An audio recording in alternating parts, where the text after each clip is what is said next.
And an artist, and also an ardent enthusiast of all forms of music and art. Today, I have the honor of speaking with Srimati Hasu Patel, who is a sitar artist of international fame and a very accomplished composer and educator. Hasuji has been practicing music since a very early age and has given several performances, with the first one being at the age of 10. She's the winner of several awards like the Ohio Heritage Fellowship Award, Hind Ratna Award 2009 from the NRI Welfare Society of India. She has also been awarded the Lifetime Achievement Award by United Nations for her extraordinary service to humanity. And she's the only Indian composer, musician to be included among 25 prestigious women composers of the US in a book titled, In Her Own Words, by Dr. Jennifer Kelly. So without further ado, I would like to welcome Srimati Hasu Patel. Namaste, Hasuji. A very warm welcome to you on this platform of Vibrance and on the program Heart to Heart. Namaste, Miniji and Kasangita ji, for inviting me on the platform of Vibrance. I'm very happy, and it will be a privilege to talk about my life before everyone in the world. Thank you, Hasuji. So I want to start by asking you to tell us a little bit about yourself. How did you get into music and who has been your role model? To everyone, to the audience and all, I am Hasu Patel.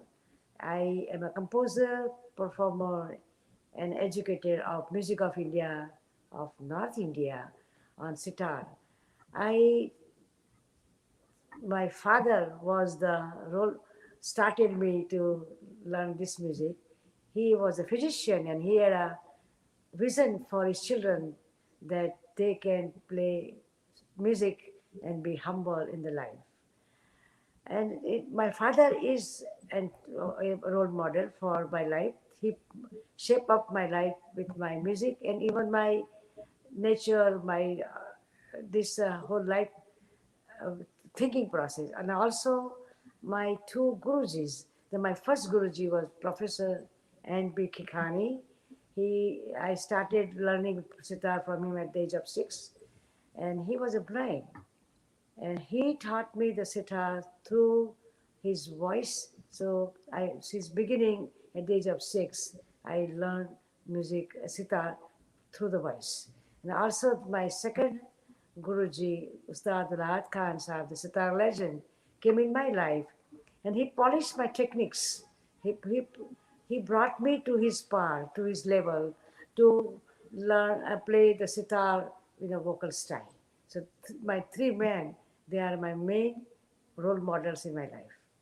Oh, that's wonderful. You mentioned about humility. I think music teaches humility. I think that's a very big thing and something very important that you have mentioned, which we all have to keep in mind, that any form of art, definitely, as you said, and your father had this vision that he wanted his children to be, have that humility in them, and they taught them to learn music and to take that forward. So that's wonderful. And also you mentioned about, so Gayaki Young is the, unique style that you had learned. You also released a CD called Gayaki Sitar, where you chose to record the ancient ragas in their very pristine purity. I want to ask you, Hasuji, what inspired you to go back to the roots of the raga? I learned the sitar, Indian music, particularly on sitar, with a very structured way, with all the rules and regulations were followed since 2000 years, 1500 years ago. Whatever they were playing that time, I'm still playing. So I followed. I never sway away from my roots. For the Gayaki Anga sitar, Gayaki Ang is a vocal style where sitar replicates the human voice into the sitar, and then it sounds like a voice is coming out from the sitar, even though sitar has 18 metallic strings. It's a different style, and very few people in the world they are playing and also practicing very religiously. And to me, what was your third question? Yeah, that you went back to the roots of the ragas. I was with the roots all the time. I never uh, flicker. I got many calls to play fusion music or adopt the other music, but I never. I brought in, actually I brought everybody into my Indian raga structure and Indian music. So I thought that I it was my dream and it's a vision that I'm born for the music and I have some moral responsibility given from the divine to keep this music pure and into pristine purity. Sure. I think it was your connection with the roots, probably, which helped you take up so many challenges. You composed sitar concertos and featuring Indian classical ragas. There were three stunning compositions. When I was doing a bit of research on you, I read about Mangaldwani, Swar Mangalam, and Swar Leela. And it also made you the first Indian composer, female composer, and performer of sitar concertos. So, talking about some of your other opportunities, you have performed at many international events, Hasuji, including Woodstock Music Festival in 2019, where you played your composition blending the Indian classical ragas with Western orchestral music. I want to ask you, what has been your experience in such arenas in terms of acceptability of Indian classical music? Okay, there are too many more questions. Answer one at a time. About Sure. my concerto, the concerto was it was my dream since young age to play with the Western orchestras, but I never realized that I'll end up composing for them. And somehow I got the opportunity from three female conductors from Houston, Detroit, and the Pennsylvania Lafayette College. And what is there? I wrote the whole concerto into the raga structure. So I explained the raga structure also. In the beginning, when you play rag, you have to play slowly, gently. The improvisation is called alap.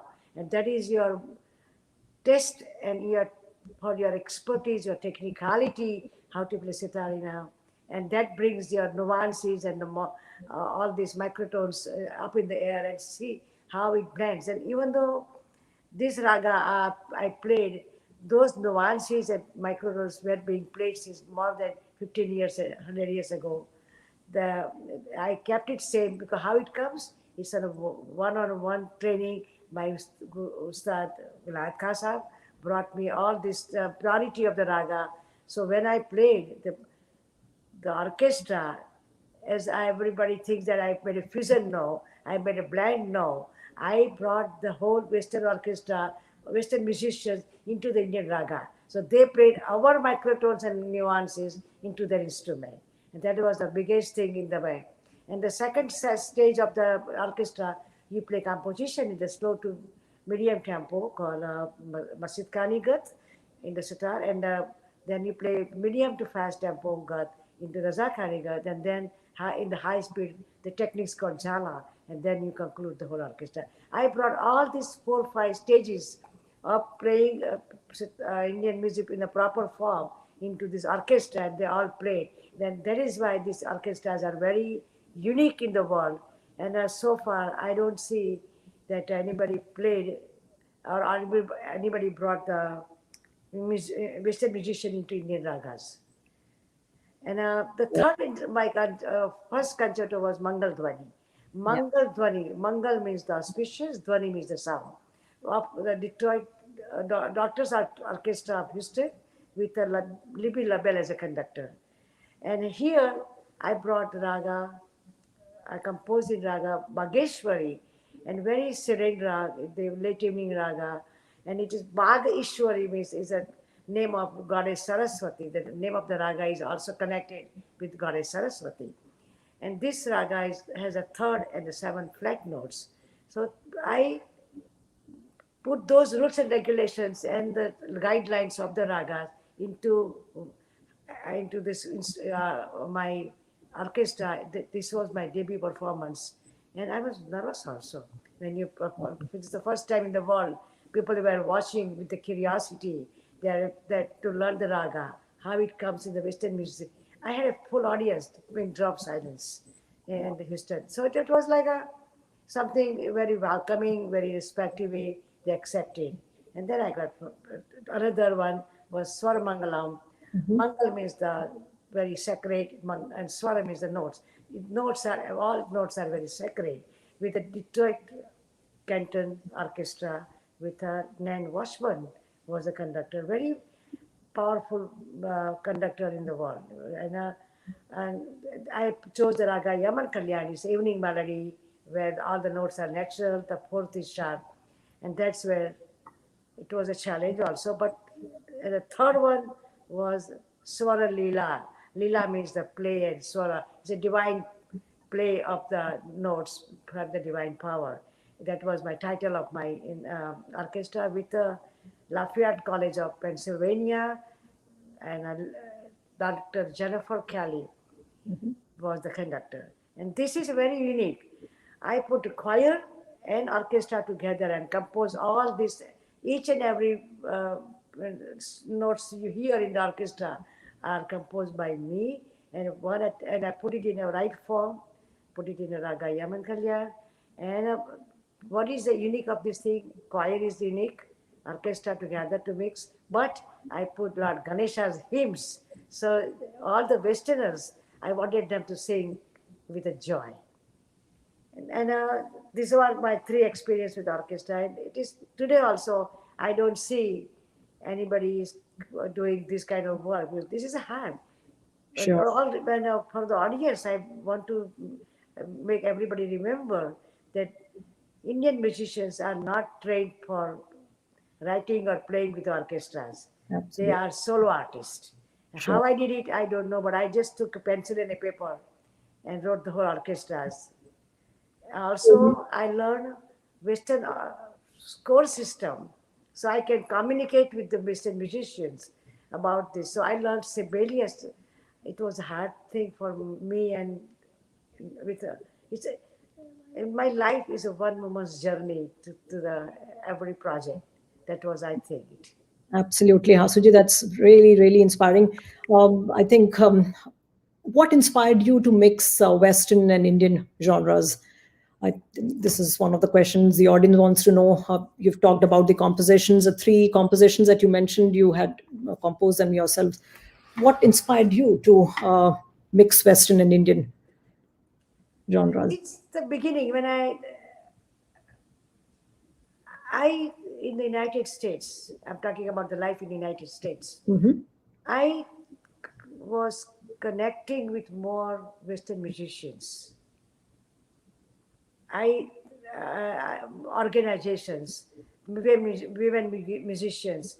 I became a member of many organizations in this country, all around the world. And then I also in one organization I became a board member. So I can bring this Indian music on the platform of the world, and they respect our Indian music and the ancient art form with much more respected.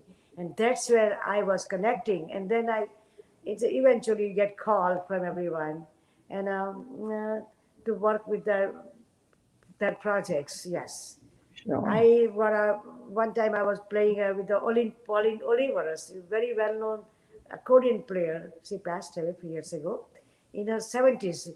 I met her 10 years ago, and in her recording studio. We didn't know anything. She didn't know. And I said, let's record together with no practice. I just did. I told her that these are my melodies, and you match my melodies and my improvisation. So when I improvised, she made her improvisation from my improvisation. Then I made from her, and that's where we recorded the music.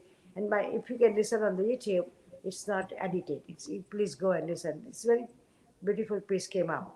So it is. Oh, There are so many. There are so many like that. wonderful, Hasuji. I think that takes me to my next question, which is, what are your dreams as a musician? You have been performing for so many years at international arenas. What are your dreams? What, What are my dreams? as a musician? As a musician, yes, I know. What are my dreams? I'm a musician, I'm a composer, and I'm a teacher. I'm educated. So my foremost thing, I want to spread this music in the world.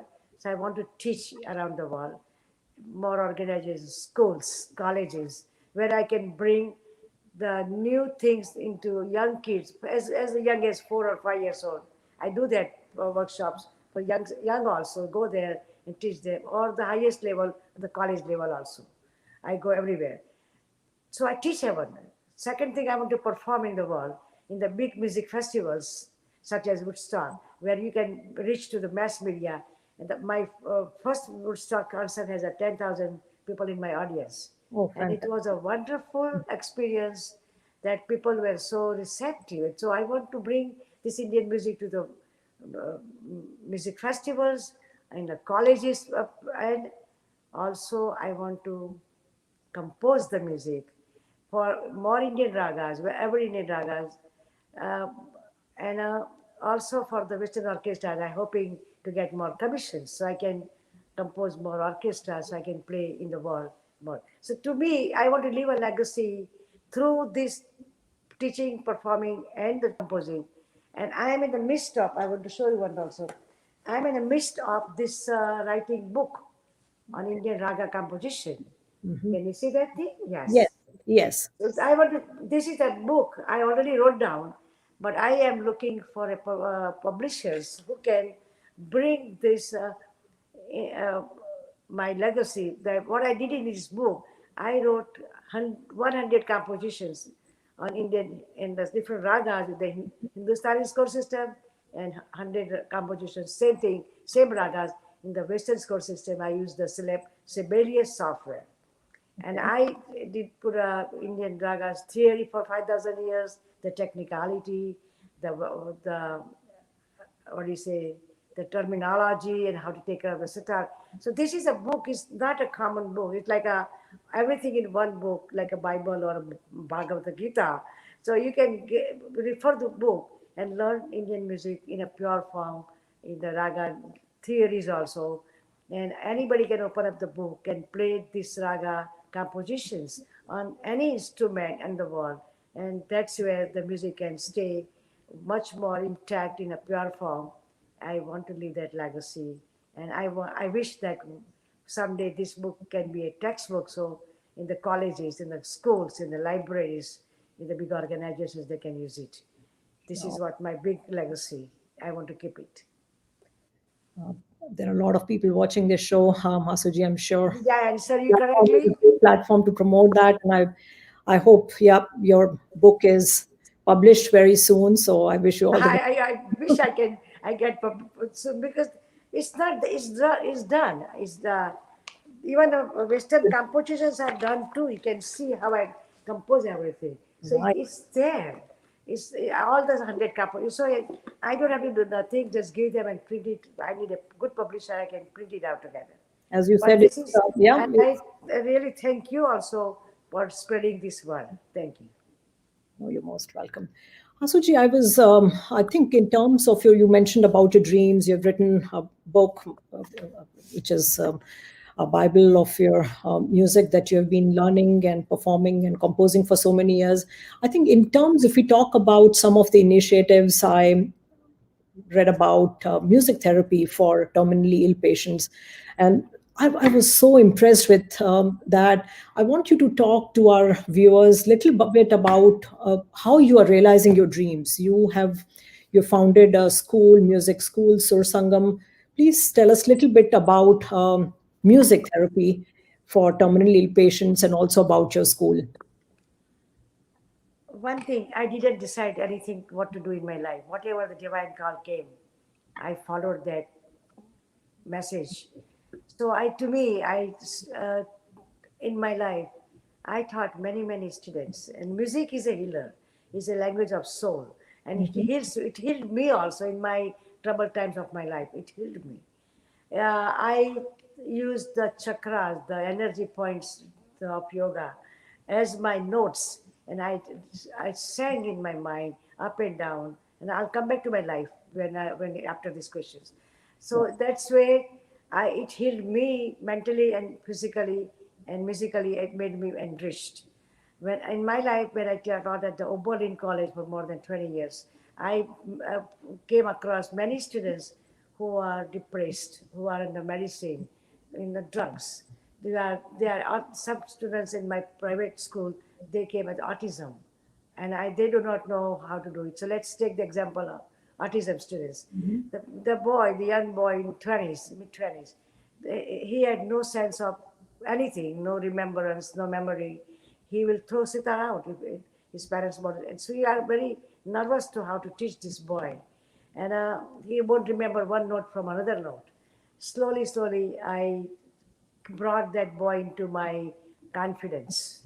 I asked his parents to just record without telling him video recordings. So he put that recording in his room whole day so he can keep watching and come into that aura or come into the impression that he has to do this. I Today, after 5 years, this young man is in like 32. He is playing the raga. He remembers the raga, the compositions, alankaras called the improvisations with the rhythm, and he tunes his own sitar. That's a uh, some. Uh, I think it's a big reward for my life that at least I brought Mhm. this student. There's a young girl also. She was doing the same thing, a vocal student, and there are many, but I couldn't go on to go on everyone. One boy was depressed, and his parents were physicians, both highly educated parents, the Jewish parents, and that came to me one day, and they could not do. He's a urban student; they could not do anything. It was lots of medicine, and he says, "Can you do something?" I said, "I'll try." So I taught him personally for 4 years. Even I had so many classes, I would spend time and take time to him. And I taught the sitar and make sure that he plays correctly, he acts correctly. And I told him that buy two diaries, write good thoughts in one diary and write bad thoughts in another diary. And just keep playing sitar and study opening classes. Today, that boy finished his PhD and is well on his way to his normal life. So these are the small rewards even come to me, and I go to hospitals with the terminal patients or any Mhm. patients, uh, and I play before them. I cry in my mind when I play because their pain was so much, but that makes them soothing, and that calms them down. I even offer my Gaiki sitar to the hospital that you can put it in their room and keep playing, so they can at least get some uh, stillness in their mind.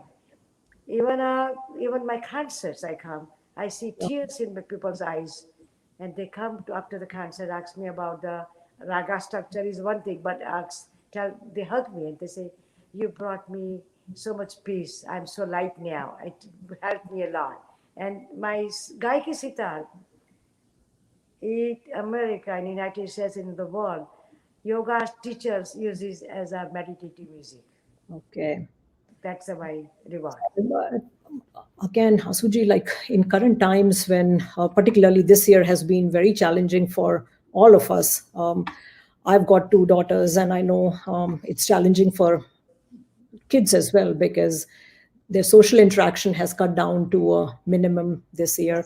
But you talked about healing through music, and I I'm connecting with you there. I feel that's so important. Some form of it, whether it's music or any form of art, provides some kind of solace, some kind of healing effect, and it is very important if children are also realizing the importance of music or any form of art and are able to take it up and are able to pursue, I think what you are saying will go a long way in helping them stay calm and to stay focused and to move forward in their life.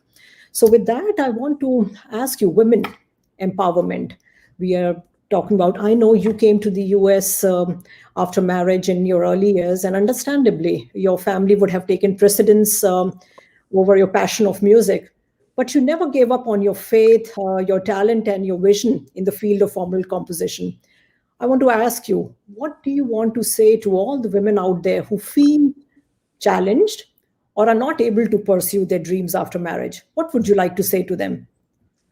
Let me start when I was young, Hmm. and that will I'll connect with the marriage after marriage life also. Yeah. See, this young age, I started learning sitar at the age of 3. My vocal training started, and they trained me as a professional sitar player. But at that time, they trained me as a vocalist and also tabla player. I learned three things at one time. I spent 6 to 8 hours a day learning in my colleges and schools. So these are all this my curriculum. Now I slowly I played it because my father was there, protective and supportive. So I had no problem to pursue my music career and everything. uh, Even at the age of 20, I was selected for the All India Radio. Uh, uh, uh, that is a barometer to make you classical musicians. So it was so much for with my help for with my parents and my I accomplished so much. After the marriage, yes, it felt everything in the crack. That is an unknown thing I didn't know, and it was for a blow to me. But what I did it, I'm telling all these young women and girls, if you have a vision, if you know you want to play music, you want to draw something, you want to do dance or drama, any kind of you have a passion, don't be afraid to pursue that dream, that your vision. You don't speak, don't argue with anybody. Argument is zero. No, there is nothing to argue because people will not understand you. Your soul is so different. You are born different. So you don't argue with them. What I did it, I slowly, I couldn't play sitar or perform or even interact with the musicians for many, 2, 3 decades. It is a blow. Your prime time has gone. You could not do anything there. So what you can do, what I did it, I found a time, a pocket, because I was living even in the United States with this joint family. So I found a pocket of time where I can have half an hour, 1 hour, sat down in my room and started writing all the compositions so I won't forget. And also I sang each rag from the start to finish, every step. So I won't forget the technicality, the combinations and the permutations of the raga, and kept singing the raga in the mind. And after 30 years, not 20, but 30 years, I was with the suffocating way, I told my son and my family that this is it, I cannot live without the music, I have to pursue. Luckily, I started with the one boy who came in my life, a Berlin student, and started teaching music in the Oberlin College.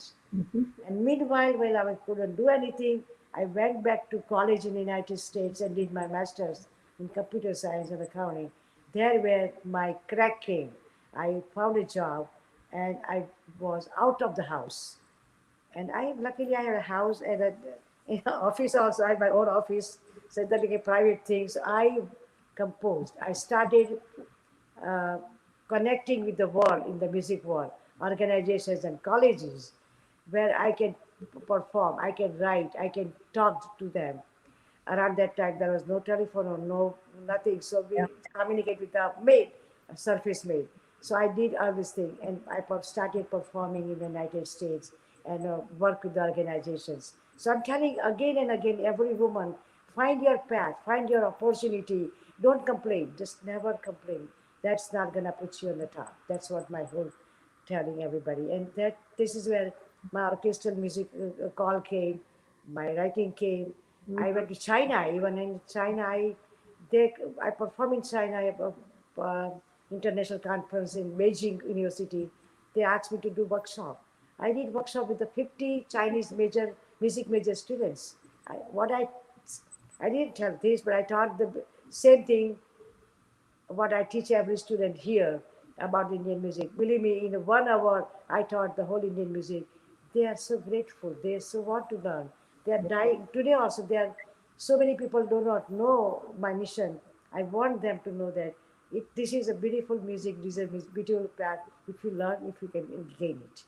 So this is at my telling everybody that please don't give up your dreams because music is divine and my father says that don't give up, Uh, don't follow anybody, let them follow you, and just you won't get the results in a 1 day or 2 days. It comes after 30 years, 40 years. I don't know.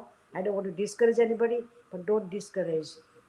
Just follow your dream, and you will achieve what you want to achieve.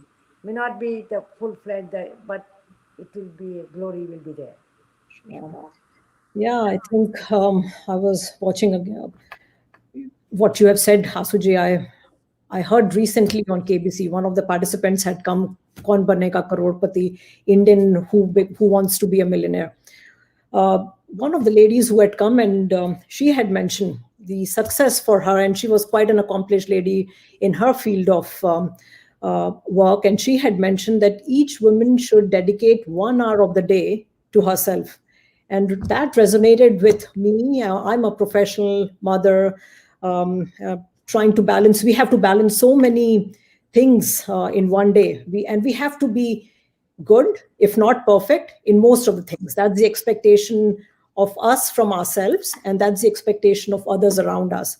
And she had mentioned 1 hour of the day should be dedicated to yourself. And I think I'm hearing the same thing from you, that you continued because you at one point in time felt, okay, I am not able to breathe because I'm not able to do what I enjoy most. So, But I what, want to add one thing. I want to add one more thing. yeah, Don't suppose you are a musician. I'm a musician. So what I did it, I woke up at 4 o'clock every single day when I was a working mother. I even played for many years because everybody get disturbed in the house. So I just put my fingers on the sitar and just keep playing without making sound. So sure, I won't forget. I won't forget my speed. I won't forget how I did it. That's a divine call. I don't have no clue for that. So be unique to everybody. Please do not give up to anything because those things are temporary. Your dream is permanent. You are infinite. And you will carry that dream for next life. So never ever do it. sure, Hasuji. Again, very, very nice and inspiring to talk to you. I think my last question before we wrap up for this show, I want to ask you, what are your upcoming projects? What do you have on your pipeline? Uh, Remaining of this year and next year? I know your book, you're looking to have your book published. Yes. That's a big thing, and that's a big one, and we wish you all the very best for that. But what are your other plans and programs that you have planned? I my other right now with the COVID situation, everything is stagnant. Yes. But still, I'm not stopping here. I teach online. I do workshop online. I do concerts online. They are not the concerts like regular concerts, but they are concerts. Even I participate in the conference in Ayurveda and music and many combined things. Tomorrow, for example, tomorrow is Monday. I'll have 6 classes in whole day to teach. I don't give up. That's the whole thing. But my Sure. upcoming project is once COVID is over, I want to teach more and more people. Teaching is my passion because that's Absolutely. the way you reach them in a pure form and teach them correctly. Mhm. I taught many students on violin, viola, cello, double bass, and Western students. They learn improvisation. And today all these girls and men, boys, overly, they are playing in the orchestras. And what they are playing, they are blending. They are not playing pure in raga, but they are blending that this skill of Indian music into the Western music, and they are playing in the orchestras. So I want to continue that mission that bring more Western students, learn the Indian music in the pure form, and write and compose. And I hope I get more commissions from the uh, Western conductors or music orchestras. So I can write more orchestra music and bring more ragas into the limelight because we need to have this. And I don't want to do any fusion. That's my major thing. I don't want to do no fusion, pure raga, pure thing, and write more compositions, write more articles. I have many articles written in the yoga book, journals, and everywhere. I Mhm. write more articles also on the music also. Suji, it has been wonderful having this conversation with you. I wish you all the very best in your future endeavors. And I would like to wrap up by saying you have had such an inspiring life full of faith, devotion towards your art and your music, and a lot of hard work. I'm sure the kids who are the young, aspiring kids, budding artists who are listening and to this show, I would definitely be inspired. And it sets a path for them that they have to set some kind of milestone so that they can pursue their dreams. And also to those numerous women out there who feel that they cannot achieve or they are not able to, that they should never give up. It's never too late to pursue their passion. Anything that you would like to say Yes. as final I, comments? I want to tell all the women, not women, even boys, they have dreams too. Everybody has a dream. As a woman, I didn't do much in the world. I did whatever at the time and the divine power allowed me to play. But what I can tell to the world and the women, particularly and girls, I cracked this ceiling as a women musician. I was not allowed to do it. I cracked it with a silent way on my way. I want someone to break big and shatter the whole ceiling so they can make a big name. Because boy or a girl, they all are human beings. They have a soul and it's a, they have to do something in their life, something unique. Uniqueness is very important. And I thank Vibrance, Miniji, and you, Sangitaji, and all the audience. And even after my talk on your recording, the links, I want them to. I want to thank each and everyone, and I just wish that more and more I can have opportunity to talk like this in more and more platforms. So at least the ancient art form of Indian music can be more visible, acceptable, and more respectable. Thank you all so The much. very best, Hasuji. Thank you so much. And thank you, viewers. Namaste. Namaste. Thank you, Mrinali Ayachet and Vibrance for giving me this opportunity to speak with Hasuji on this platform. Thank you all. Have a happy Thank you so Sunday. much. And Thank you. only thing, keep in touch so we can all get together and work together and spread the beautiful message to the world. Sure. Namaste.